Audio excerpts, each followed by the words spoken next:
with the help of the technology. Okay. So once again, a very warm welcome on Sunday afternoon here in India.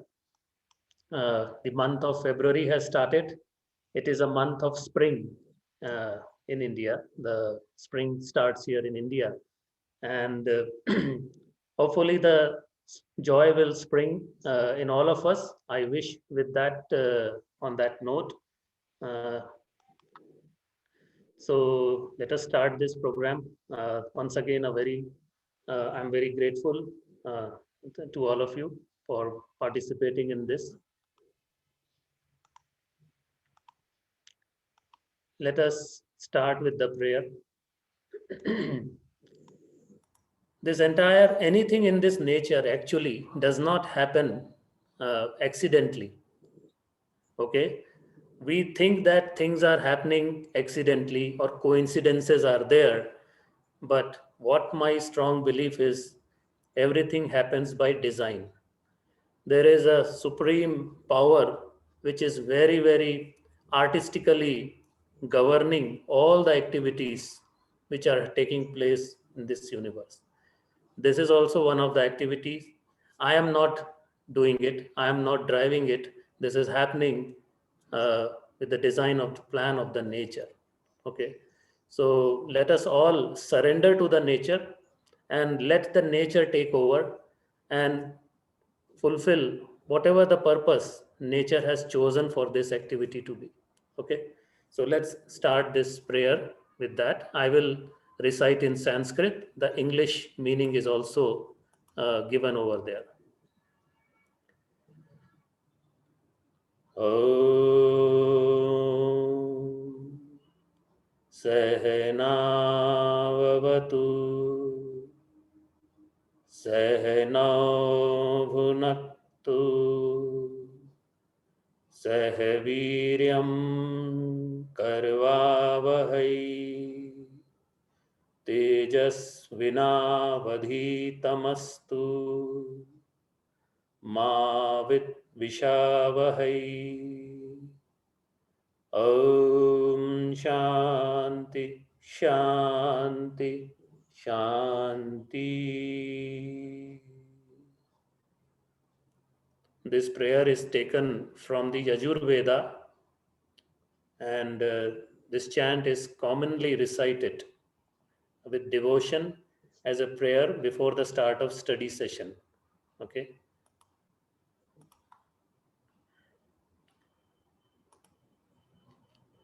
So we all are leading a life, and human life, which is the most evolved form of on this planet. This is not a easy to get this life. A lot of hard work goes in to get this life. So this is the life which we all of us have earned, actually earned through our karmas. This cycle of birth and death goes on, and in this birth and death, as a result, the evolution keeps on happening. And we have earned this life, and we have earned this moment together. Today we are all sitting and discussing on something which is supreme, the highest knowledge. Okay, the supreme form of knowledge. So not everybody gets this chance or opportunity, and that's why I told I am very humbled and I am very fortunate. I am also lucky, I would say, whatever, that I am part of this. Okay, now in this, the life what we go through, it is full of questions. Life asks questions at every step. At every breath in and every breath out, there is a question being asked, and we are asked to make a decision, and we are asked to make a choice to that. That's how the life moves on. So, number of questions come during our lifetime, which we try to answer. And this is because there is a faculty, something called curiosity, which is there in human beings. Curiosity to know. And this whole curiosity starts right from the womb of the mother. The process of learning starts right from the womb of mother. So these questions definitely start coming when we are in the in the mother's womb. But something that is we have not seen or we have not experienced, we don't remember also, but that is how it happens as per the scriptures. And when we are born, if you had seen if you had your own children when they were probably few days old, you see a child of who is just a few days old, an infant. He is curiously looking at the things around us. He will curiously look to the people around him or her. If he is looking at the fan, he will be continuously looking at the fan.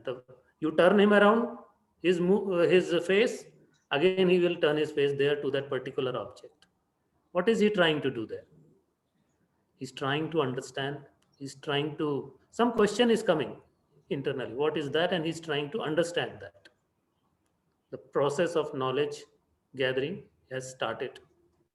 You can see at that moment also. So every moment, question is coming and we are trying to answer it. Now, the biggest question that all of us face, all humans face, at some part of our life, this question strikes us. And it strikes us when we are, mostly in the cases when we are fully loaded with suffering. When the clouds of suffering engulfs us, in that comes this ray of hope or ray of light. This question emerges normally. Who am I? I'm talking about common people. I'm not talking about enlightened person and all. Common people, we are so busy day to day in our life that we hardly think about ourselves. Okay. We are in the grind of the life. Just running. But when we are hit with a block, when we have nowhere to go, when we are totally disappointed, dejected, at that point, sometime, somewhere, this question will definitely strike us. It strikes every human being. Some people recognize it, some people don't recognize it, but it hits in one form or the other. Okay. So that's a very, very important moment of the life when this question hits. Who am I? Because this is the biggest question. Once you know that you get the answer to this, all other questions will finish. And when all other questions finish, you fulfill your objective of life. You achieve the mission of your life. You achieve the mission. You have been coming and going on this planet. This planet is like a university. It is like a school. Like we go to the school for a definitive period, 6 hours a day, and we come back to the home. So home to school, school to home to school, school to home. So similarly, we are doing here. Earth is the school, and our home is somewhere else. From the home, we come to earth and then go back. Come back, go back. Come again, go back. We don't know how many times we have done that. Nobody knows. So we go to school for what? To get the answers. Not to get the degrees, not to get the qualifications, to get our curiosity satisfied. And that is why we have been coming, we have been taking the birth. So the reason behind taking birth is to satisfy the curiosity which is there. And the ultimate curiosity is to know the self. Who am I? Get this answer. Okay. So this is what we are trying to do. This platform is giving us this opportunity to tread on this journey and see that together how far we can go. I hope we all achieve this mission, the purpose, the investment we are all making in this in terms of time. Okay. So the answer is given in the scriptures. Who am I? Answer is given, but that is given by someone else, because someone has got this answer, someone has realized this answer, and he has written. And who is this someone? There are many such someones are there. There is not one individual. There are many in the history who have got this answer, and in one voice they have given the same answer, and that answer is given in different forms, but it is the same answer in different words. So the words you are seeing on your screen is the words in the experiences of uh, Adi Shankaracharya. Uh, in the 6th century, 7th century time, he came and lived for about 32 years, and he got his answer in 32 years. He got his answer, and then he realized his purpose of life. And when he thought that he has finished, he did a lot of work. He traveled from all parts of India. He traveled on feet uh, to spread this message, to disseminate this knowledge what he had kind of experienced. And in 32 years he did a work of 300 years, and then he went away. He left his physical sheath and he went away. So what did he say? I am not the mind. So the question is, who am I? So he's saying, I am not the mind, I am not the intellect, I am not the ego, or I am not, or the memory. Okay. I am not the ears, the skin, the nose, the eyes. So I am not the sense organs which are part of your body. I am not space. I am not earth, fire, water, wind. That means I am not the Panch Mahabhuta. I am not the five elements also. So who am I then? I am the form of consciousness and bliss. That's my identity, he said. I am that eternal Shiva. That's the answer he's telling. I'm not the breath, not five elements. I am not matter. I'm not the five sheaths of the consciousness. I'm not, five sheaths means pancha kosha, pancha vayu, pancha bhuta, pancha kosha. I'm not that. I'm not the speech. I'm not the hands. That means I'm not those five motor organs. Okay? I'm not that also. I am the form of the consciousness and bliss. I am that eternal, infinite bliss. I am the Shiva. Shiva is that universal consciousness. Shivoham, Shivoham, Chidoham, Chidoham, Sat Chitanand, Sat Chitanand, eternal, infinite bliss. That's the answer he's given. Now we are just reading through someone's experiences. But we don't know what is Shiva, what is consciousness, because we have not realized. And that is what we are also trying to study into that. Like our seniors, they pass out from the school. They hold the degree and they say, I have studied the school, I know the physics, I know the chemistry, or I know all these things. We are in the starting age of the school. We are just starting our journey. So maybe we are the kindergarten guys. Okay. So Adi Shankaracharya is somebody who has already qualified, finished his education, and he's telling this is the answer. You pursue also. And not just Adi Shankaracharya, all sages are telling this. Okay. So knowledge of the self is the supreme. He wrote many scriptures, and one of the very great scriptures he wrote was Atma Bodha. Shankaracharya wrote Atma Bodha, where he says, of all the spiritual disciplines, knowledge of the self is verily the direct means for liberation. Knowledge of the self is the direct means for liberation. If you really want to liberate from the suffering, knowledge of the self is the only way it can liberate you, nothing else. It is like fire is needed for the cooking. Liberation cannot be attained without knowledge of it. So like when you are doing the cooking in the kitchen, you can do all the cutting of the vegetable, cleaning of the vegetable, peeling of the vegetable, all you can do. But Your cooking is not complete unless you put it on the fire.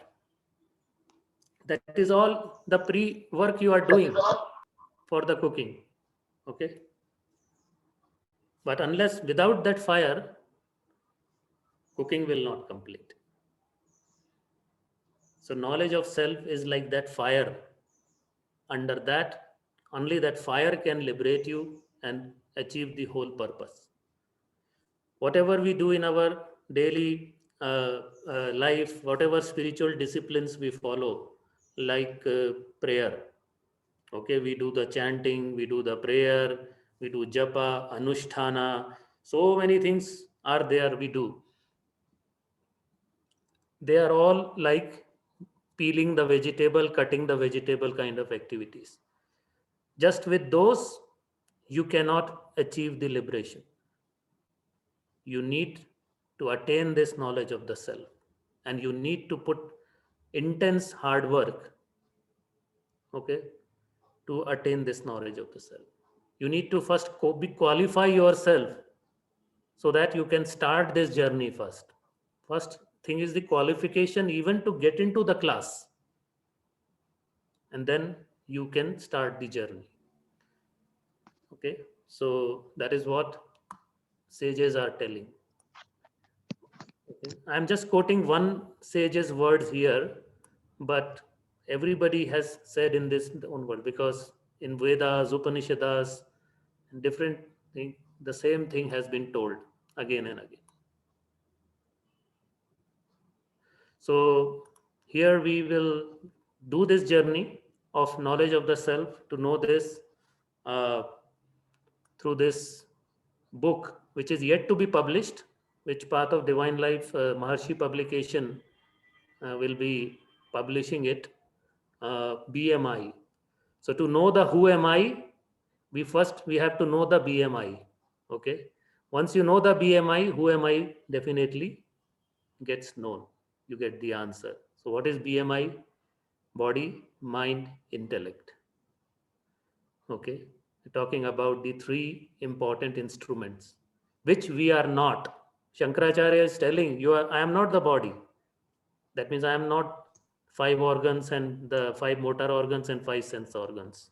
I am not the mind also, which is considered as one of the sensory faculty, the 11th sensory faculty.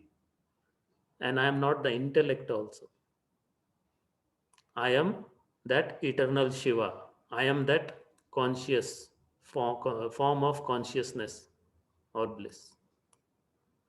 So this book has 6 or 7 chapters, and it starts with the essentials of life, key components of life, and then it goes into the various types of bodies. It studies the cross body, then it the, brings out the knowledge of the subtle body and the causal body, the three bodies which make our complete personality. Okay, and then it talks about the self. Okay, and then it gives a technique also. It is not just theory, it gives a practical in the form of guru kriya to discover your true nature. Many of you have done the bhuta shuddhi kriya program. Bhuta shuddhi is the start. Bhuta means 5 elements. So bhuta shuddhi is the process to start to know that you are not those 5 elements, you are something else than 5 elements, which Shankaracharya is telling. Okay, then comes the guru kriya. Further go deeper after that. If I am not the 5 elements, then what? There are, as per the Sankhya Yoga, which is written by Maharshi Kapil, Sankhya Yoga, school of Sankhya says uh, that human body is having 25 elements. 25 elements are there, total creation. Okay, and that 25 elements also include that super element or the supreme element, which we call as the Param Tattva or the Atma Tattva or the that consciousness or soul or Brahma. There are various words which have been given to that 25th element. It is the base, it is the fountainhead from where the other 24 elements have come out. So what are these 24 elements they're talking about? It's talking about the ego, the antahakarana, man, buddhi, chitta, ahankar. Okay, that antakarna. Ahankar is that ego, intellect, okay, and the chitta. It says chitta. It's part of the manas, mind. Then there are five elements. Then there are five subtle elements.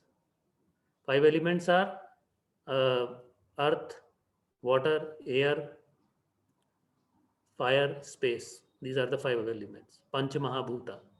Then Panch Tan Matra, five subtle elements. Shabda, Sparsha, Rupa, Ras, Gandh. Sound, touch, form, taste, and smell.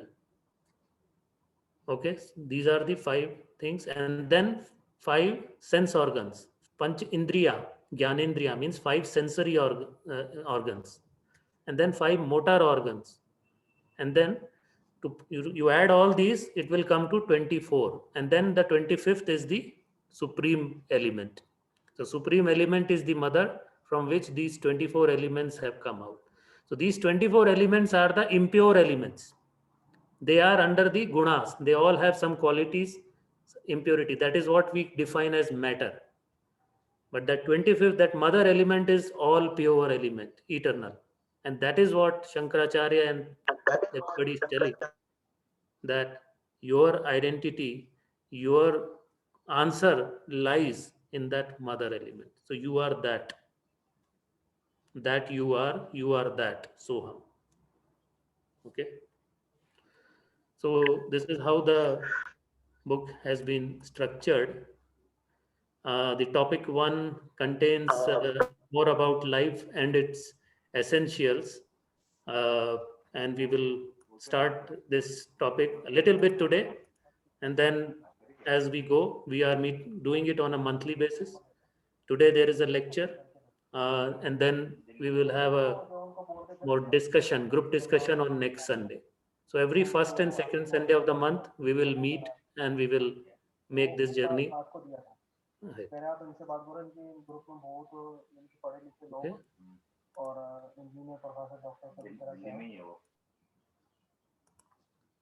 So essentials of life.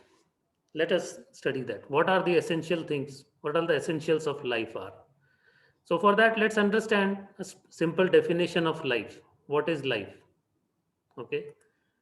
We all understand life in different ways, and we define life from the kind of experiences we are going through the life.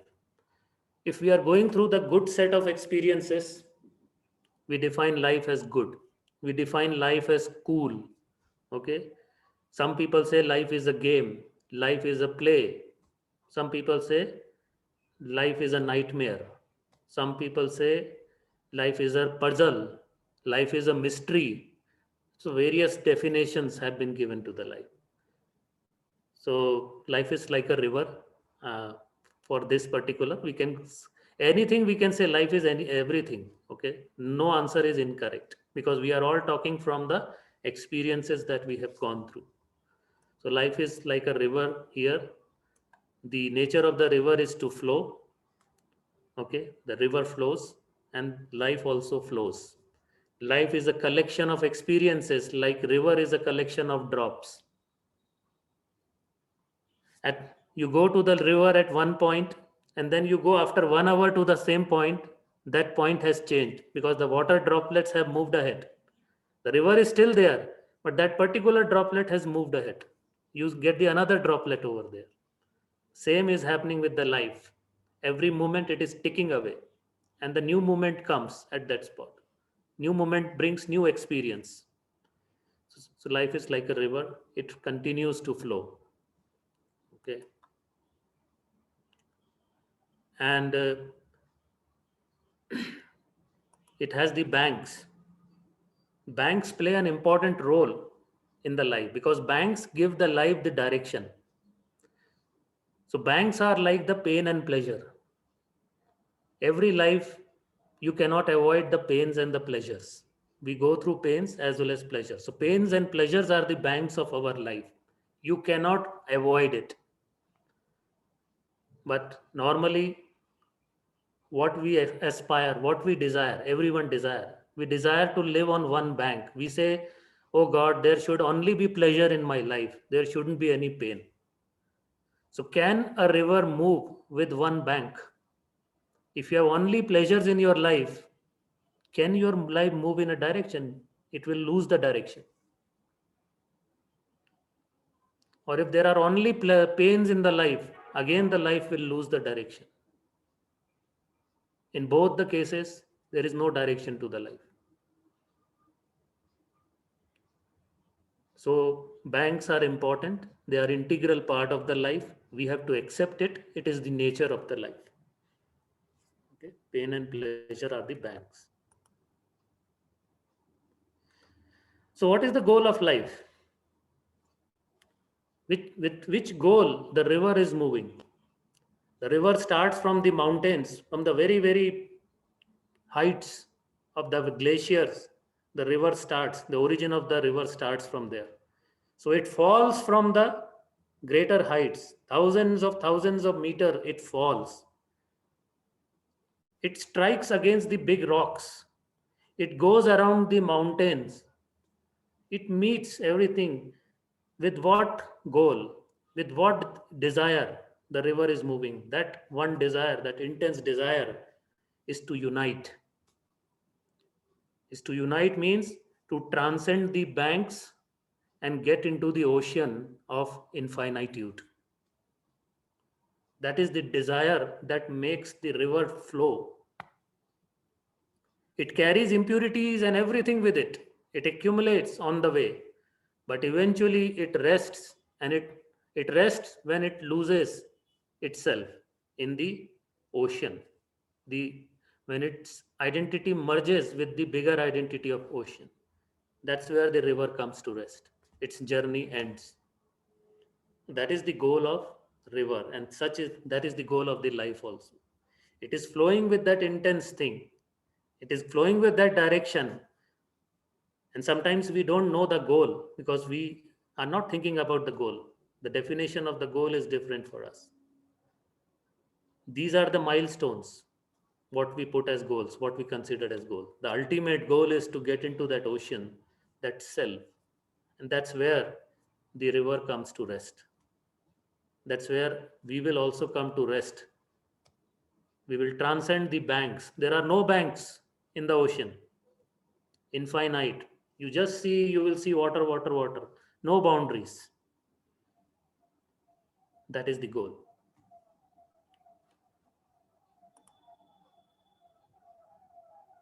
And the path of the life is, the path to the goal is not very easy.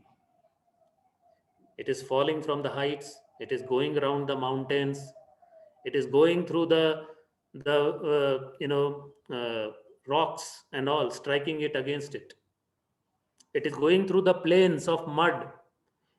It is accumulating all the impurities coming, which we are discharging, coming from the industry or coming from everywhere.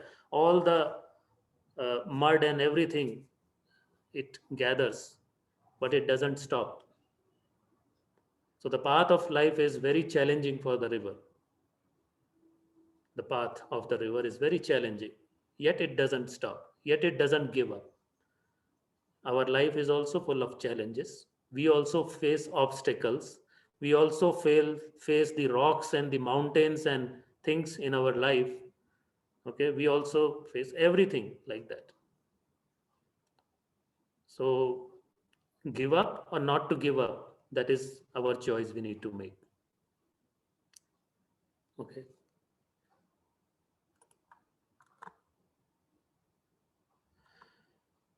So challenges and suffering are inevitable, but life finds its way forward. So that is the nature of the life. But what we are trying to do, we are trying to change the nature of the life by doing the selfish prayers. We go to temple, we go to our places of worship with our desires. We always go with that business mindset. Okay, oh Almighty, oh God, I am offering you this thing. In return, please give me something. Please give me that. So we are going with the business mindset. begging. We are going begging something. So prayer has become a beggary and the mockery. The moment prayer becomes the beggary, it is becomes the mockery of the prayer. Okay. The real philosophy of the prayer is an expression of gratitude to the nature. Prayer is an expression to draw the strength from within so that we can face these challenges of the life and continue our path forward towards the goal. That is what the meaning and the purpose of the prayer. But somehow that purpose has been lost somewhere. Okay? And that's because the ignorance, because we don't know the goal. We think the goal is to earn money.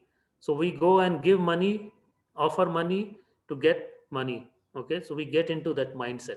So that mainly largely because of our ignorance of about goal and the direction of our life. These challenges are there. We are expecting others to change around us. So what are we trying? When we are trying to change the nature of the life, what are we expecting?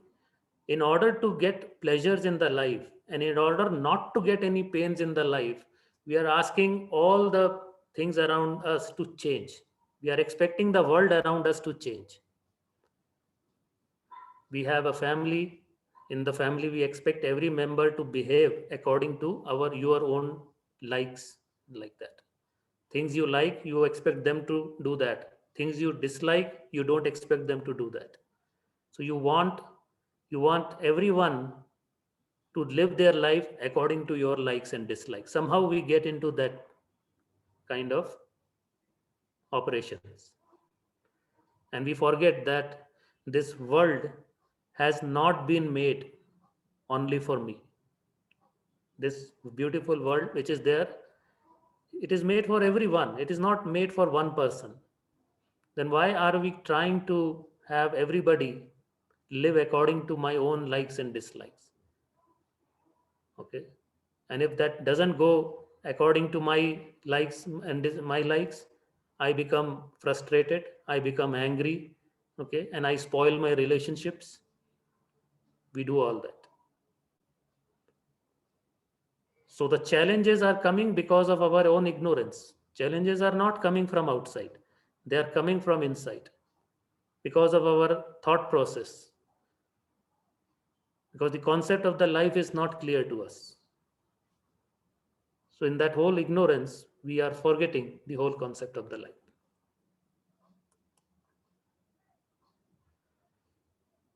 So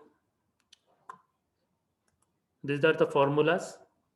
These are the truth formulas. Again, suffering is a disease. Okay, suffering is a disease because it takes away your ease of life. You get into dis-ease. So that's what suffering does. And the cause is the ignorance because we don't know the full knowledge. We don't know the last answer, who am I? Our knowledge is incomplete. And that ignorance leads us to suffering. Because I think I am body. So when body goes through pain, I think I am going through suffering. I don't know what is my real identity. I don't know that I am that eternal, which is beyond the pain. So unless we know that, we will continue to be in the cycle of suffering. So there is only one vaccine, there is only one medicine, and that is the knowledge of the self. It is the cure for this. Knowledge of the self can only liberate. So liberation means liberation from the suffering. Liberation from cycle of birth and death means like liberation from suffering. That doesn't mean that you stop taking birth. See, there is another uh, misunderstanding. We think that once we attain moksha, enlightenment, then I don't have to take birth. I get away from the cycles of birth and death. That is not the exact understanding of it. The exact understanding of it is, although the pain is happening me, although the suffering is happening, but you realize that suffering is happening to your body, which you are not. that suffering is not affecting you, your state. That is what it means. You have liberated from the suffering. So there are two things. One, I am going through suffering, then I am reacting to it. Okay? I am reacting to it. I am blaming others and I am cursing others. I am blaming God also. That means I am reacting to it. But the other stage is liberation means I am going through the suffering, but I am not complaining. I am not complaining. I am accepting it because I know this is natural. Matter has to go through suffering, and I am not matter. I know who am I. So I don't complain. So that is why this knowledge of the self liberates. That is what Shankaracharya is telling in Atma Bodha. So now I think we are at 4:40. This is about 40 minutes, 30 minutes, 35 minutes is what lecture we can do. Today was just to set the context that where we will be going, the direction of our journey will be, the goal which it will be, and therefore there will be a lot of exciting things, a lot of challenges, good times and things will come where we will come and discuss and try to understand the things in much more detail. So I welcome you on this path, and I thank all of you once again for your time and joining this program. There are total 4 or 5 sessions which are going on in different languages, but all are going with the same objective. They are the different rivers. This is one river, BMI. Bhagavad Gita is another river which is flowing. You can go and take bath in any of the rivers or all of the rivers, is your wish. So we will meet next Sunday, 4 o'clock. Please reflect on what we have discussed. If you have any questions, we will take it up and as a group, and we'll try to find the answers next week. Once again, thank you everyone. Let us do the prayer.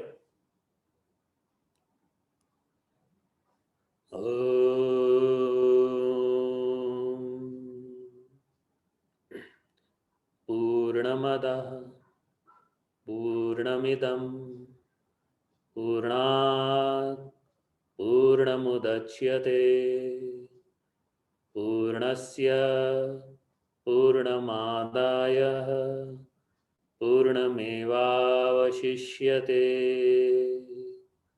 Om Shanti Shanti Shanti.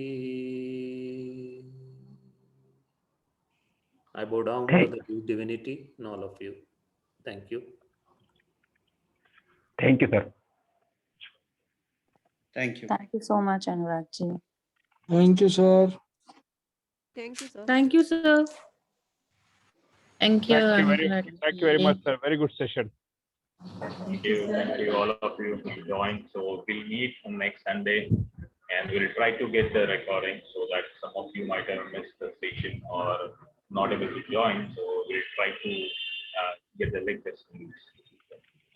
Thank you so much. You have a good day. Bye.